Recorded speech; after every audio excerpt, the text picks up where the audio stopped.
చిరంజీవి గారు ఒక్క వాక్యం వారి పేరు లేదంటే వారి గురించి చెప్పాలని రిక్వెస్ట్ చేస్తున్నాము. మీ చిన్ననాటి అనుభవాలు ఏదైనా.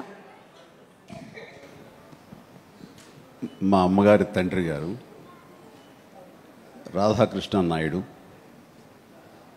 ఆయన నెల్లూరు వాసి, కానీ మొగల్తూరులో సెటిల్ అయ్యి అక్కడ స్టేట్ ఎక్సైజ్ ఇన్స్పెక్టర్గా రిటైర్ అయ్యారు ఆయన. అండ్ ఆయన నీకు ఎవరు పోలికలైనా ఎవరి బుద్ధి అని రావచ్చు, కానీ ఆయన బుద్ధులు మాత్రం రాకూడదురా అనేవాళ్ళు. ఎందుకంటే ఆయన రసికుడు.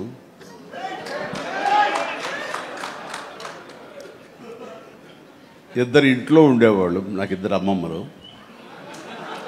వీళ్ళిద్దరి మీద అలిగితే మూడో వ్యక్తి పాపం ఎవరో ఒక అన్నీ కోల్పోయిన ఒక వ్యక్తి అనమాట, జాలి కొలేది ఆవిడకి అతి దగ్గర అయ్యారు ఆయన. అలా మూడు మనకు తెలిసి 4-5 ఉన్నాయేమో మనకు తెలియదు. అందుకని నువ్వు ఈ ఫిలిం ఇండస్ట్రీకి వెళ్తున్నావు, అవకాశాలు ఎక్కువ ఉంటాయి, జాగ్రత్త, ఆయన మాత్రం ఆదర్శంగా తీసుకోవద్దు అన్నారు. నేను తీసుకోలేదమ్మా. చిరంజీవి గారి తాతగారి గురించి తెలుసుకోవడం మాత్రమే కాదు, ఆయన చాలా దాన ధర్మాలు చేస్తారు, మంచి బుద్ధి వచ్చింది, అది ఒక్కటి కొంచెం అందిపుచ్చుకున్నాను.